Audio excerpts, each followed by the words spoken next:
Renaissance Technology, they were, it's a very successful hedge fund.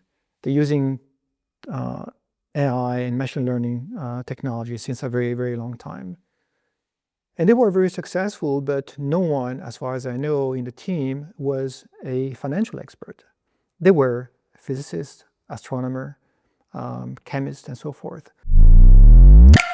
Hi, welcome to Basis Point. Today, we sit down with François Gilardoni, a scientist turned global tech and business leader with more than 25 years of experience bridging innovation, finance, and strategy. From his PhD in computational chemistry in Geneva to postdoctoral research at Berkeley, François has always been at the frontier of science. But it's his pivot into technology and finance that really stands out. As the CTO of Globas Group, François pioneered Catalyst, a proprietary AI and agentic platform that strengthens strategic and tactical decision-making in venture capital, M&A, and open innovation. This generative AI-powered solution identifies talent, companies, and expertise to deliver high-impact matches and solutions for clients' technical, operational, and business challenges. I hope you'll enjoy the talk, and if you like our content, go ahead and subscribe so you don't miss out on the next episodes. In this conversation, we'll explore how AI is reshaping the financial industry, what it takes to scale innovation across industries, and why agentic systems might actually redefine strategy itself. So I'll try to sound smart and hope you enjoy the conversation. François Gilardoni, seriously though, has AI become completely unavoidable in finance today? According to Morgan Stanley and McKinsey reports, you have about 70% of American firms that are using AI, specifically Gen AI solutions. That represent roughly $340 billion in terms of added value. Then when you look at, for instance, forecast for 2030, it's about $5 and $10 trillion of added value. Now, if you drill down in terms of basically how Gen AI is used, in regional banks, for instance, it's about 12%. So you can see a very big discrepancy between large financial institutions and smaller banks. As well, I think what's very interesting to see is the situation in Switzerland. So according to FINMA, you have about 50% of financial firms in Switzerland that are using Gen AI, and about 25% who plan to use Gen AI in the next 3 years. So you can see that Switzerland is basically, behind, but still following up. In terms of technology that Switzerland is using, it's mainly American technologies, OpenAI, Azure, and perhaps Switzerland should reconsider which technology to use. So they're mainly using these LLMs to build in-house tools? What they do, if you look at basically how Gen AI is used, or let's say, you can basically slice in 3 big chunks how AI functions. So AI per se exists since the 40s. Went through hot summers, cold winters, a lot of expectations, a lot of disappointments. And so basically, you see that machine learning basically existed since a long time. And I think that what's changing now is basically the access basically to infrastructures like, cloud computing like Google, Azure, or even in Asia with Alibaba. And as well, you see a lot of models like Anthropic, like OpenAI, like Mistral in Europe. So I think that there's nothing, as far as I know, in Switzerland that would enable financial firms to use Swiss-made technology. So it's more about taking and embedding existing solutions and customizing them, mainly for operation, mainly for compliance, mainly for customer support, and mainly for basically trying to optimize processes. So we'll get into that specifically in a bit, but you said today about half of the financial institutions are using AI. That's correct. What's the other half doing? Why aren't they jumping on the bandwagon? Are they just waiting to see what's going to happen with it? Do they not have the expertise or the resources to start implementing AI tools? Because, I mean, a lot of people are getting into AI today because of FOMO, the fear of missing out. You know, you gotta be on AI, you gotta use AI. So are these 50% not using AI right to wait and see what's going to happen with it? Or are they late? Well, it's a very difficult question, but I think it's a mix of everything. So basically, when you look at the financial ecosystem, you may have accounting firms, you may have auditing firms, you may have hedge funds, you may have trading finance companies, you may have VC firms, you have larger banks or regional banks, like we have a lot of regional banks in Switzerland. And I think that as well, some of these companies are mainly dealing with past events, like auditing or accounting in a way. Some others are looking at the present, how to optimize basically processes, how to offer a better customer service. And others are pushing a bit the envelope, like hedge funds or VC firms and others, or quant firms, to be basically in a position where they can be better than others.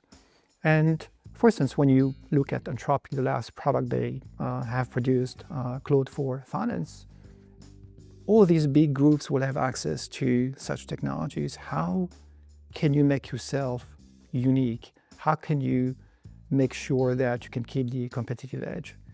So on one hand, you have a lot of people who basically have the time, the money, and the will to experiment, to discover, to ensure that the data they are accessing are available. And then you have small groups who perhaps do not understand how AI functions. Why should we change when we have a business that functions? So they try to go more, I would say, to the classical optimization cycle, what we call narrow AI, where basically you try to optimize processes. You try perhaps to find machine learning to summarize documents. So gains in efficiency rather than new value creation. Absolutely. So I think that, and the problem is, and if you look at, for instance, a report that has been published by MIT saying that 95% of AI projects are failing.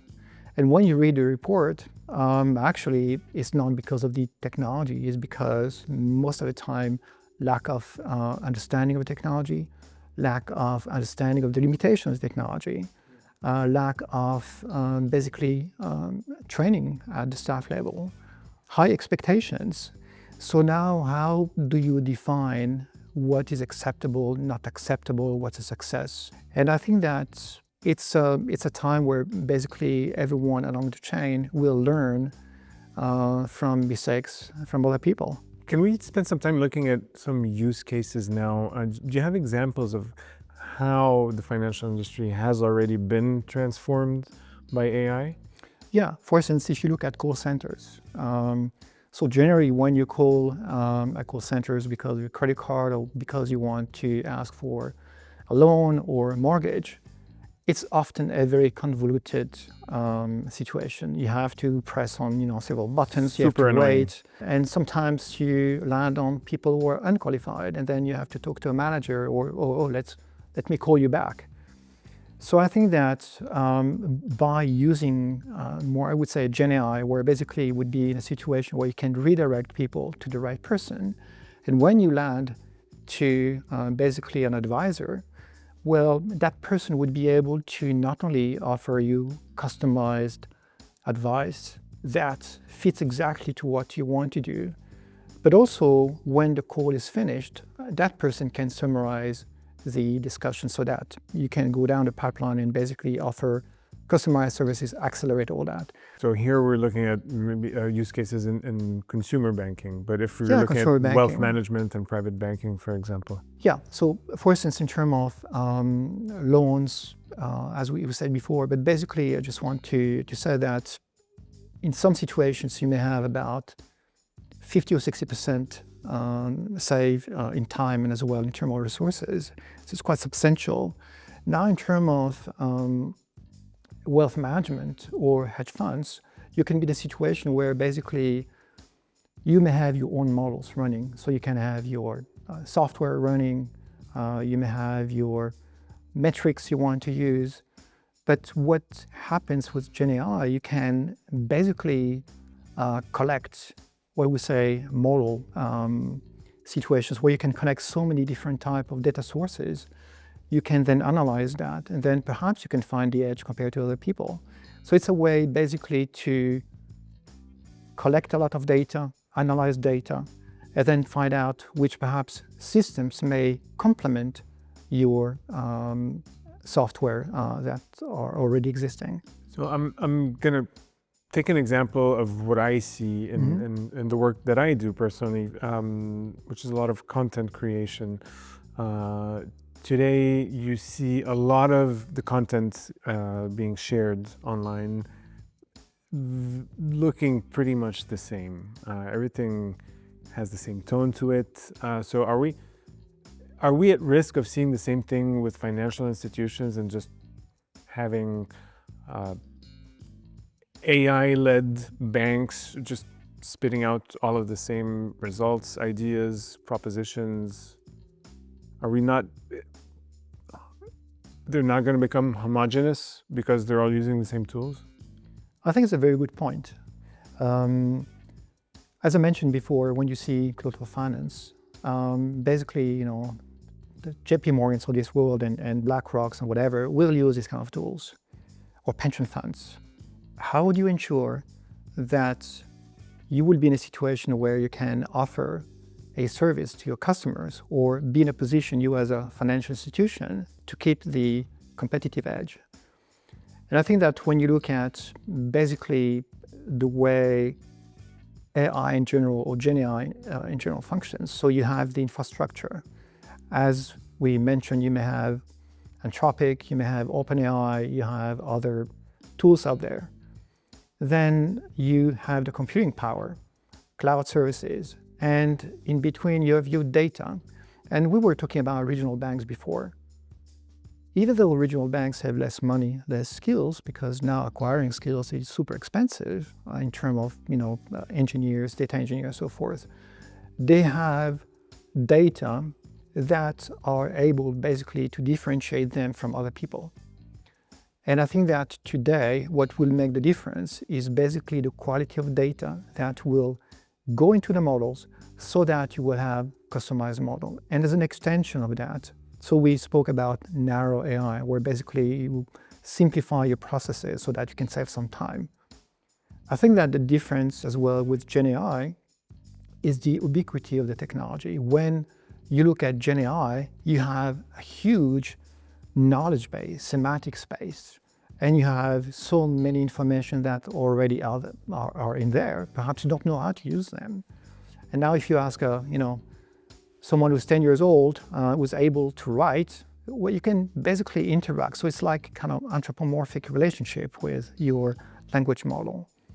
If you compare that to blockchain technology, which is very interesting, well, it's still something that is somehow intangible unless you are an expert, because you don't see blockchain technology, on your desk, etc. So I think that when you look at this, the progression, we will go to what we call agentic AI, where you will have basically bespoke LLM models that can be, it's basically a collection of workflows with different type of agents that are specialized in some applications, reading documents, financial modeling, finding news, etc., etc.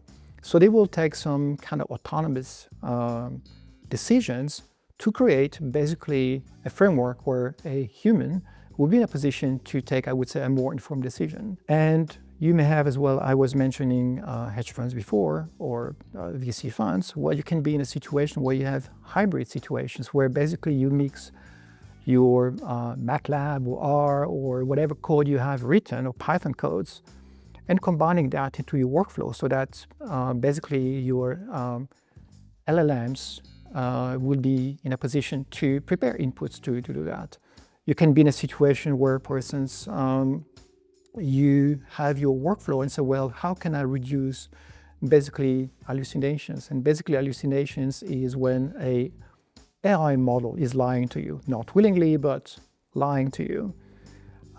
So basically you may combine 2 or 3 models, or you can have iterations to say, well, you have an output and say, well, Create some sort of a redundancy to absolutely. minimize. Well, tell me if what has been generated by this agent is correct or incorrect. And for instance, I built some workflows where, collecting agentic workflows where you can basically go on the ACC, finding information about stocks and so forth, and it's running in minutes. So, and before, when you have, analysts who had to do that, would take much more time. So it's a time-saving environment.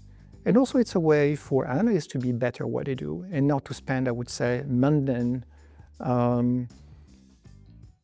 activities in try to, go on some websites, try to summarize some documents and go through some financial statements. And how do we deal with the risks of these of the use of these tools, for example, in compliance tasks or in portfolio management? If there's a mistake made by the AI, I mean, we still bear the responsibility of the institution. Yeah, absolutely.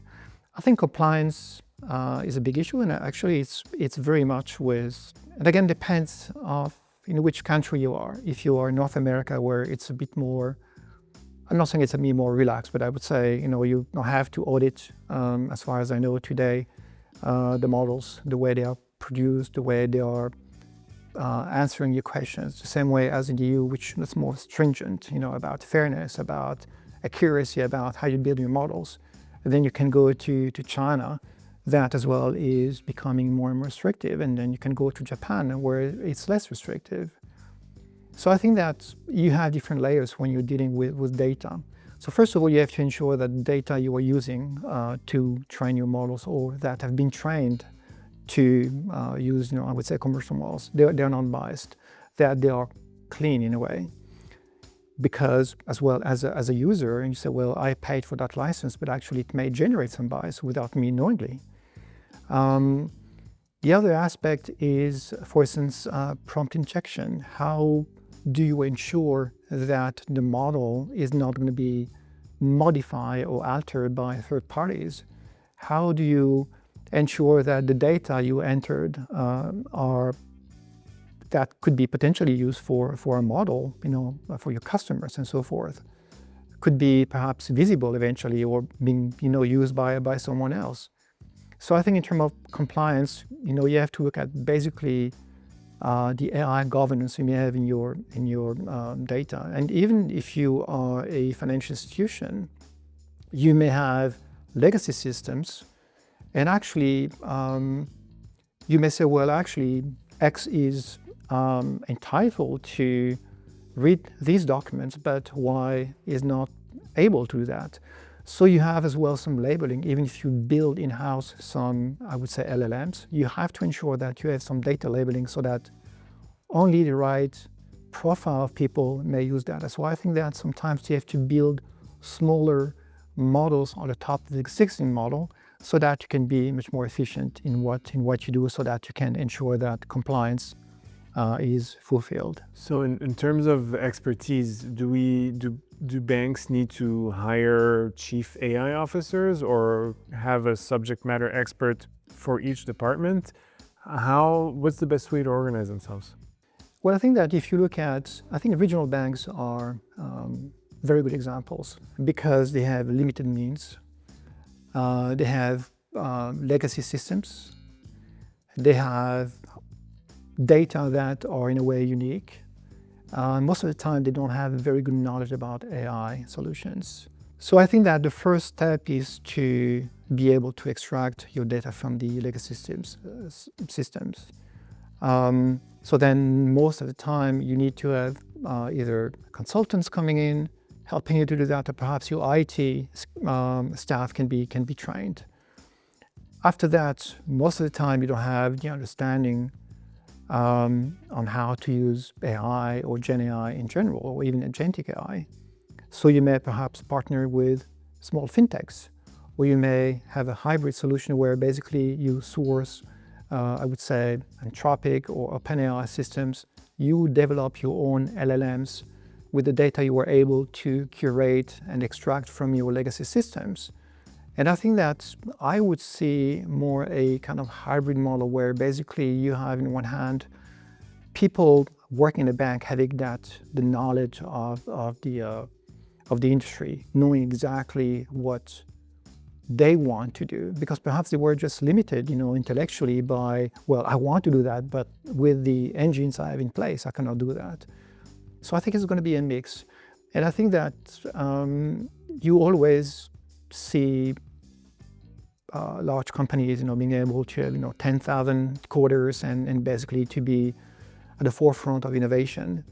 But I think that even smaller groups are in a situation where they can train people so that they can understand what system can do. And basically these people can share a very important knowledge with fintech that have perhaps a very biased view of the world in the financial industry. And I think that it's where basically it's going to work. And indeed, you have to work with, build a group about AI governance. You have to make sure that regulations and privacy and data quality are basically respected along the line. How much of all of this is AI washing? Honestly. Well, if you look at investments, if you look at recent announcement from OpenAI, from NVIDIA and Oracle, they invested, I think, overall $400 billion. 400 billion. Yes. If you look at the Stargate, plan in the US, 500 billion being invested in AI. And indeed, you always have small companies saying, well, I can do that, and actually it's just a collection of lies. But I think that it's not really a hype, given that we are, in my opinion, still discovering what AI and Gen AI specifically, or even agentic AI, can do. So I think that you will have very low-hanging fruits where you can streamline your operations, save some money, increase your fraud detection rates, improve your customer service, and so forth. And then you will have some stages where basically you experiment, you discover, you fail, and you learn. Don't you have the feeling that everybody's just sprinkling AI on whatever they have to make it look cooler? I think that's perhaps the case when you read the news.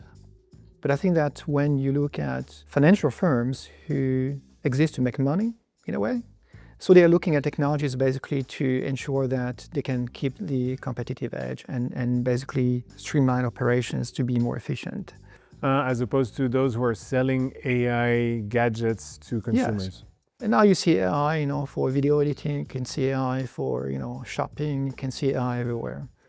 But the underlying technology is most of the time relying on, Anthropic, OpenAI, Google, Gemini, and so forth. And as well, what's stunning is the velocity at which things change.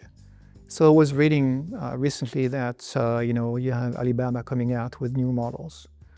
You have, ChatGPT was like 2022, I think, the first iteration. Now we are 3 years after, and it's just amazing at the pace at which it developed. And even myself, I'm very close to that ecosystem. I'm always surprised at the pace at which things have been developed. So I don't think it's hype. I think it's more a discovery and experimentation process. And I think that it would be a way for everyone in the ecosystem, including people who are basically building these models, Anthropic and OpenAI, to basically understand how to make a model more robust, more confidential, more suitable for addressing things. So we're experimenting with something that's moving very fast, that not a lot of people understand, and that we're potentially giving unimaginable power to. Aren't we playing with fire? Couldn't this be an existential threat even for businesses or society? Because we don't know what we're doing, we don't know where we're going. I don't know how to answer that question. In one hand, I see the value AI can bring. I see the value for businesses to be in a situation to offer better services to their customers. But on the other hand, you see more and more deepfakes using AI to basically steal money. You can see AI engines which are basically better than the best hackers in the world to hack systems. And that take autonomous decisions sometimes. Absolutely. So, and that's why I think that in that experimentation, I think that it's key that humans stay in the loop. And I would say what I like about AI in general is basically this hybrid brain. So you have your human brain, and then you have those LLM brains that can complement your intelligence, that can be a companion or a co-pilot, and basically perhaps make you discover or can make you realize things you did not even think about because of your education, because your work culture. The drawback though is in order to, and if we come back to hallucinations, is to be in a situation to understand if the answer that was given to you is a lie or if it's real. So I think that it's as well important for humans to continue to develop some skills and basically ensuring that this collective intelligence, that experimentation, that those companions you may have could be basically understood and exploited at the right level. Some freedom, not too much. And if you want to get some freedom, well, where do you stop the trust levels? And I think it's what we're going to see with agentic AI. I think it's, besides, data collection, data validation, it's where we're going to see issues, but because you have to be sure that it works all the time. I know nobody has a crystal ball, but who do you think is going to lose their job? And are there any new jobs that are going to be created in the financial industry specifically? I think in general, I would say with Gen AI in general, I think that jobs that do not require a lot of skills and skills that can be automated, I think that these jobs will likely disappear. And I will take an example about a warehouse. Initially Amazon was, or even others, were using humans to move boxes around. Now you may have basically robotics that takes care of that. I think that what we will see in the future, and again, I don't have a crystal ball, but it's basically letting AI or Gen AI models or agentic AI models to take care of mundane financial situations, to be in a situation where they can summarize documents, they can extract information, and basically have people basically using more their brains to understand what they can do with the information they have collected. So I think it's another way of thinking. As I mentioned before, it's kind of hybrid intelligence, even though I don't really like the term intelligence for AI, but it's more about understanding how you can leverage data or you can leverage information you never had before. And as well, the speed at which it goes to collect that information. Perhaps every night you may collect all that information. Well, perhaps you were modeling when you're dealing with hedge funds, perhaps you didn't think about geopolitics. Well, actually, you will be able to include geopolitics into your models, understand what could be the effects in some countries on basically some assets you have. So I think it's a very different way to work. But everything goes so fast. It's very difficult, type of jobs you may say. People were saying, well, all the coders will be replaced by AI. Still today, and I've seen New York Times saying that, young, basically graduates in basically computer science had some issues in finding jobs. I think that the accuracy of the models today are not so great, sometimes 70%, sometimes 80%. So you still need somebody to finish the job. You still need to find someone who can interact. And I think that the big assets I think that people should develop now is what I call natural language. I understand very well how you can communicate with your LLMs. I understand very well what you want to do. I understand very well what are your expectations. I understand very well what should be the answer. So you think we should have maybe prompting courses in schools? And I think that AI should be an environment where you can free your imagination, discover new things, discover how you can basically deploy new services. For instance, you may have some bespoke LLM agents to have CFO on demands or banking on demands. I was actually going to get to that because I'm thinking of an investment team, for example. Yes. You have, 12 people within an investment team. They're gathering data, they're crunching numbers, they have their investment meetings to make the decisions of how they're going to allocate the assets in the portfolio. Is there still going to be a use for all of these people tomorrow? I think that... Or can AI do their job better?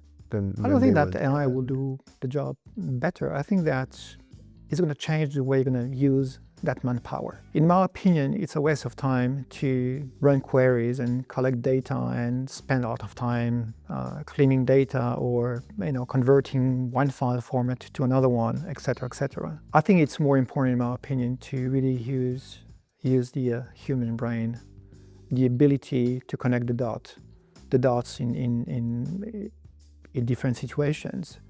And I think that it's more, in my opinion, it's an environment where you can really exploit human brains more effectively. But for that, you have to train people. And I think that, and again, to me, it's the ability to transfer or convey to your LLM model clear instructions. And in order to convey clear instruction to your LLM model, you need to understand how to communicate effectively with your language, whether it's in English, French, Arabic, Mandarin, whatever. You spoke of the human ability to connect the dots. But don't we acquire that ability because we've spent years of doing the grunt work, the boring work, of crunching the numbers, of doing the boring, frustrating, painful work firsthand and acquired the experience to then be able to elevate our thought process and connect these dots. So if we never do the basic work, how do we get to that place where we can connect the dots? Let's take a simple example.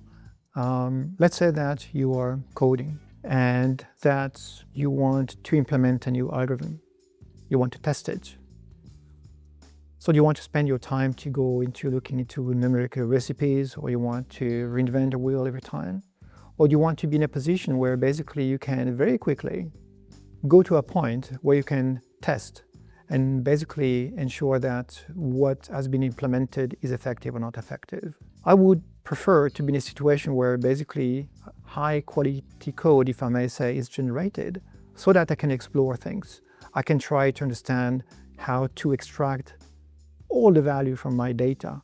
Try to understand perhaps, well, did you forget something? Did you consider that option? Did you consider other ways of doing it?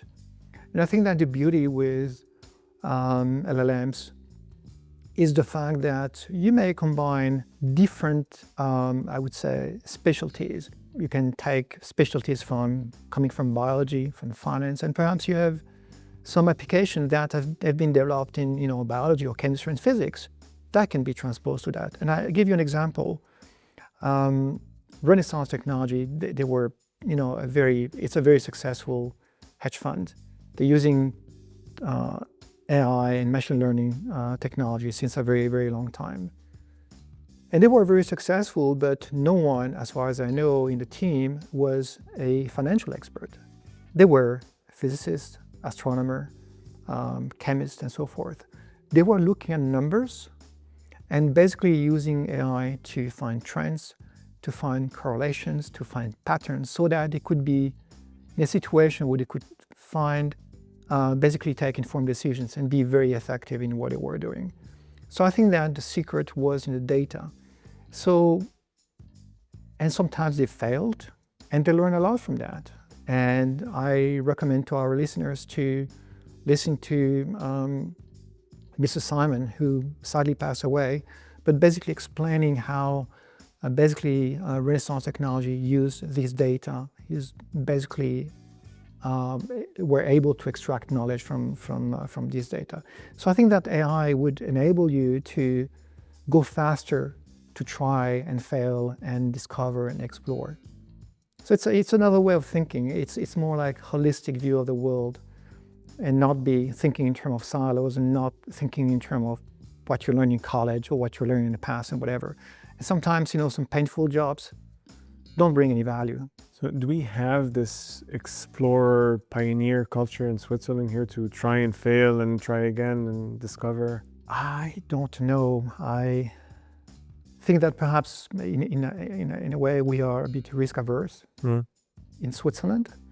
And if you look at the figures I mentioned, maybe that's why half of the bankers still aren't choosing AI. That's correct. I was referring to that. I think that sometimes you have to be in a situation where you have to accept to fail, because failing is a way to get better. It's like when you're a child, you get up, you fall, you get up, you fall, and every time your brain is learning, how to basically use the balance, and then you can run, and then you can jump. And I think that AI is a unique opportunity, in my opinion, to be in a situation where you can have different perspectives, try, and perhaps you had some ideas and you could not implement because either technically it was too difficult or you didn't know how to do it. And now I think it's a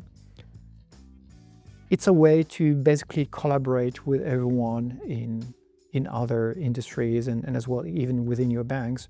Work with your lawyers, work with your compliance team, work with your basically KYC, AML people, work with your, if you're in trade finance, how can you optimize your processes? Well, how can we do that? How can we build solutions so that we can do remote monitoring and not only rely on inspection companies to have a 24/7 inspection system in place, because you may use connected devices, you may use edge computing, which is basically analyzing data directly on site. You may use drones, you may use some sensors to basically monitor your commodities. You may automate your KYC ML on the fly. You may have on the top compliance. You may have automatic reporting, all that stuff. So it's basically enabling everyone in the company to build their own workflows that eventually they will interoperate, for instance, through a agentic AI. So it's a very different way of thinking. I think it's a change of paradigm that will come. So do you think the Swiss financial industry can kind of lead the way in terms of the adoption of AI within the banking system? Because we have led the way in a lot of different aspects of the financial industry before. If you look at the financial ecosystem in Switzerland, it's a very rich and diverse ecosystem. As I mentioned earlier, you have auditing companies, you have accounting companies, you have pension funds, you have VCs in a way, you have private equity, you have regional banks, you have larger banks, trade finance houses. I think that perhaps they should sit down and perhaps identify problems they have and not to reinvent the wheel, and basically come with a solution that can still be customized by each of these stakeholders, but basically come with a Swiss-made solution, either as well using third parties as well, but as well bringing the knowledge they have collected over decades and encapsulating that into something that is very unique and valuable. An industry-wide initiative rather than just everyone in their own silo trying to develop solutions. I think so. I know that, for instance, when you look at FINMA, the reporter survey, you could see that basically they were using OpenAI and Microsoft technologies. And part of the product, if I'm not mistaken, is called Finance GPT, has been developed by a Swiss company. However, and I think that in a way to reinvent what Anthropic and these people are doing, I think that's, or what Alibaba and others are doing, I think it's a waste of time in a way.